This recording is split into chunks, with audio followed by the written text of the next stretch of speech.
ആകാശവാണി കണ്ണൂർ.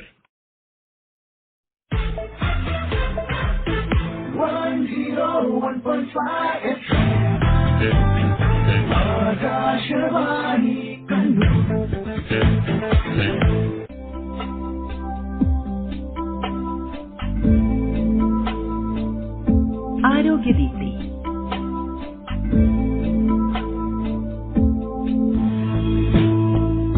മഴക്കാല രോഗത്തിനെതിരെയുള്ള മുന്നൊരുക്കത്തിന്റെ ഭാഗമായി വിവിധ നടപടികൾ ആരോഗ്യവകുപ്പിന്റെ നേതൃത്വത്തിൽ നടന്നുവരികയാണ്.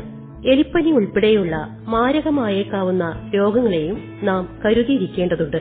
ഇതേക്കുറിച്ച് കണ്ണൂർ ജില്ലാ deputy medical officer doctor KC സച്ചിനുമായി KO Sasidharan നടത്തുന്ന അഭിമുഖം. നമസ്കാരം ഡോക്ടർ. നമസ്കാരം. നമ്മൾ ഇതുവരെ കാണാത്ത തരത്തിലുള്ള ഒരു വേനൽ ചൂടിൽ നിന്ന്, ആ ഒരു വിഷമത്തിൽ നിന്ന് നമ്മൾ മഴക്കാലത്തേക്ക്, കാലവർഷത്തിലേക്ക് കടക്കാൻ പോവുകയാണ്. ഇപ്പോൾ കാലവർഷത്തിന്റെ മുന്നോടിയായി നിരവധി മുൻകരുതലുകളൊക്കെ ആരോഗ്യവകുപ്പിന്റെ നേതൃത്വത്തിൽ എടുത്തു വരികയാണ്. അതോടൊപ്പം തന്നെ പലവിധത്തിലുള്ള രോഗങ്ങൾക്കുള്ള സാധ്യത കൂടി കാണുന്നുണ്ട്. ഇപ്പോൾ ഏതു തരത്തിലാണ് ഈ വരാൻ പോകുന്ന മഴക്കാലത്ത് മുന്നൊരുക്കങ്ങൾ നടത്താൻ പോകുന്നത്? മഴക്കാല പൂർവ്വ മുന്നൊരുക്ക പ്രവർത്തനങ്ങൾ ആരോഗ്യവകുപ്പിന്റെ നേതൃത്വത്തിൽ നേരത്തെ തന്നെ ആരംഭിച്ചു കഴിഞ്ഞു.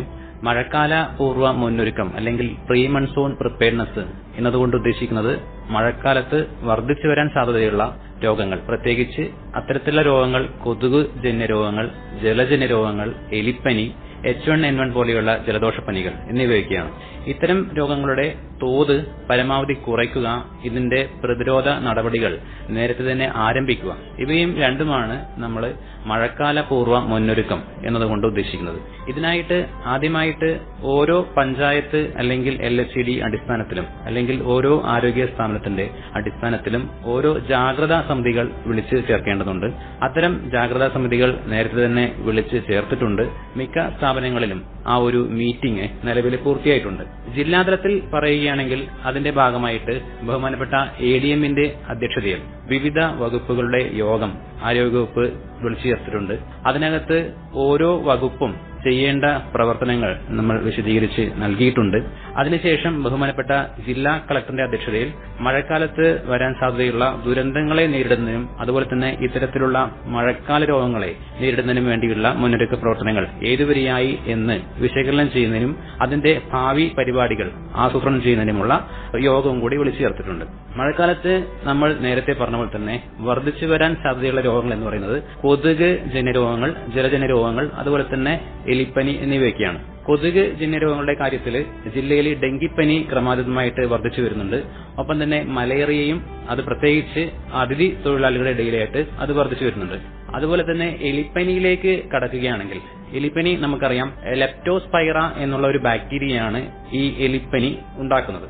ഈ ലെപ്റ്റോസ്പൈറ ബാക്ടീരിയ കൂടുതലായിട്ടും അധിവസിക്കുന്നത് എലി, കന്നുകാലികൾ അതുപോലെയുള്ള മൃഗങ്ങളുടെ വൃക്കയിലാണ്. അപ്പോൾ ഈ വൃക്കയിൽ അത് പെറ്റുപെരുകയും അത് എലിയുടെയൊക്കെ മൂത്രം വഴി പുറമേക്ക് വരികയാണ് ചെയ്യുന്നത്.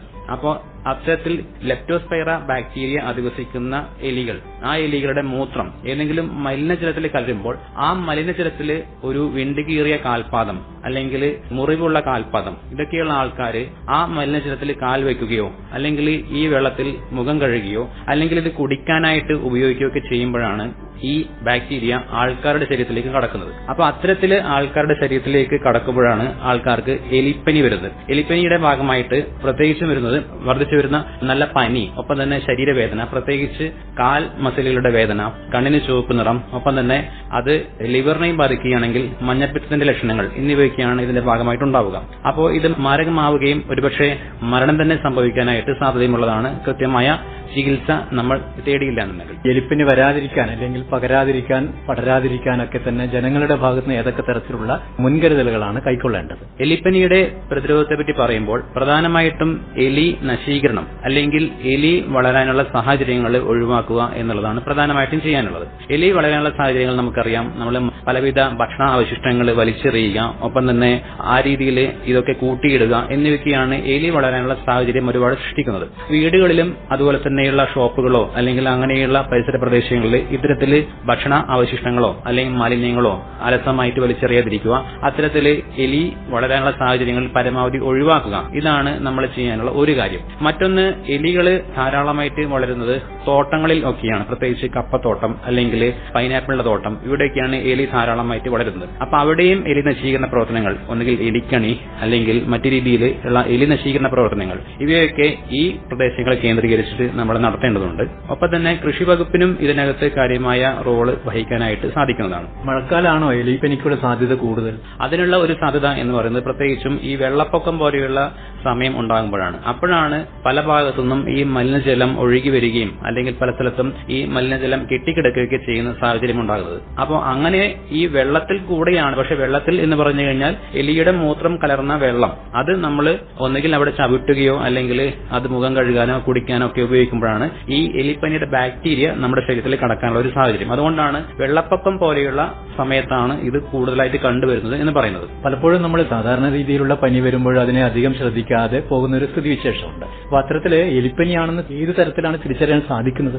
എലിപ്പനിയുടെ കാര്യത്തിൽ പ്രധാനമായിട്ടും അതിന്റെ രോഗലക്ഷണങ്ങൾ നേരത്തെ പറഞ്ഞ പോലെ തന്നെ കടുത്ത പനി, ശരീരവേദന, പ്രത്യേകിച്ച് കാലിന്റെ മസിലുകൾക്കുള്ള വേദന, കണ്ണിന്റെ ചുവപ്പ് നിറം, ഒപ്പം തന്നെ മഞ്ഞപ്പിത്തത്തിന്റെ ലക്ഷണം കാര്യമായിട്ടും ഇതിനകത്തുണ്ടാകും. അത് ആണ് എലിപ്പനി തിരിച്ചറിയാനുള്ള ഒരു മാർഗം. രണ്ടാമത്തേത്, ഈ എലിപ്പനി വരുന്നത് നേരത്തെ പറഞ്ഞ പോലെ തന്നെ നമ്മുടെ ശരീരത്തിൽ ഏതെങ്കിലും തരത്തിലുള്ള മുറിവുണ്ടെങ്കിൽ ആ മുറിവുമായിട്ട് നമ്മൾ മലിനജലവുമായിട്ട് സമ്പർക്കത്തിൽ വരികയാണെങ്കിൽ അതും ആയിട്ട് എലിപ്പനി വരുന്നത്. അതുകൊണ്ട് തന്നെ ഒരു പനി വന്ന ആൾക്കാർ ഡോക്ടർമാരുടെ അടുത്തേക്ക് പോകുമ്പോൾ അവർ പ്രധാനമായിട്ടും ഡോക്ടറോട് പറയേണ്ടത് ഇതാണ്: അവര് മലിനജലവുമായിട്ട് സമ്പർക്കത്തിൽ വന്നിട്ടുണ്ടായിരുന്നു, ഒപ്പം തന്നെ കാലിൽ ഇതുപോലുള്ള മുറിവുകൾ ഉണ്ടായിരുന്നു തുടങ്ങിയ കാര്യങ്ങളോട് ഈ ഡോക്ടറോട് പറയുകയാണെങ്കിൽ അവർക്ക് എലിപ്പനി ആണോ എന്നുള്ള ടെസ്റ്റുകൾ നടത്താനായിട്ട് അത് സഹായിക്കും. ഒപ്പം തന്നെ ഇതിന്റെ പ്രതിരോധവുമായിട്ട് ബന്ധപ്പെട്ട് പറയാനുള്ള മറ്റൊരു കാര്യം എന്നുള്ളത്, എലിപ്പനി പൊതുവെ വരുന്നത് ഈ തരത്തിൽ മലിനജലവുമായിട്ട് സമ്പർക്കത്തിൽ വരാൻ സാധ്യതയുള്ള ആൾക്കാരാണ്. അത് പറയുന്നത് തൊഴിലുറപ്പ് തൊഴിലാളികൾ, ശുചീകരണ തൊഴിലാളികൾ, ഒപ്പം തന്നെ കൃഷിക്കാർ, ഇവർക്കൊക്കെയാണ്. വയലുകളിൽ ജോലി ചെയ്യുന്ന ആൾ, തീർച്ചയായിട്ടും വയലുകളിൽ ജോലി ചെയ്യുന്ന ആൾക്കാർ, ഇവർക്കൊക്കെയാണ്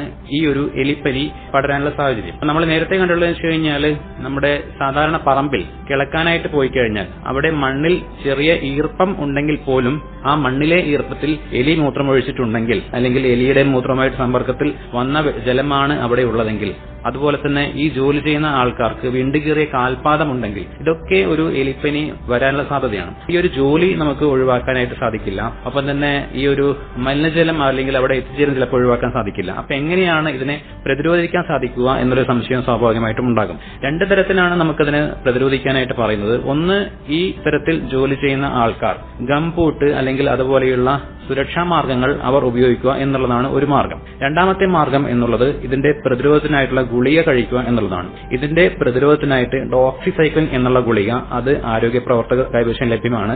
അത് 200 മില്ലിഗ്രാം ആഴ്ചയിൽ ഒരു ദിവസം എന്നുള്ള രീതിയിൽ കഴിച്ചു കഴിഞ്ഞാൽ എലിപ്പനിയിൽ നിന്നും നമുക്ക് പ്രതിരോധം നേടാനായിട്ട് സാധിക്കും. അതിനിടയിൽ ചോദിച്ചോട്ടെ ഡോക്ടർ, ഈ ഗുളിക ഏത് സമയത്താണ്, ഇന്ന ദിവസം എന്നുള്ളൊരു കണക്കുണ്ടോ?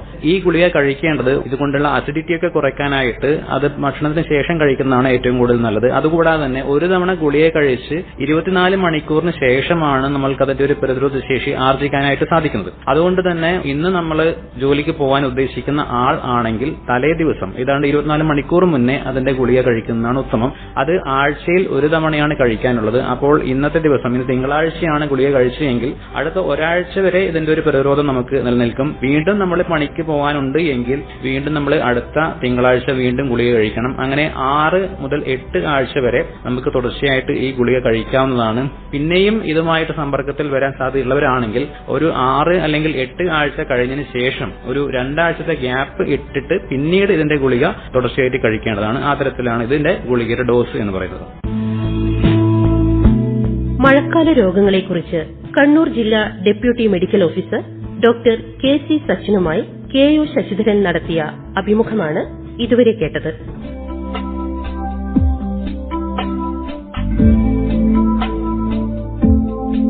ആരോഗ്യദീപ്തി തിങ്കൾ മുതൽ ശനി വരെ ഉച്ചയ്ക്ക് 12:40.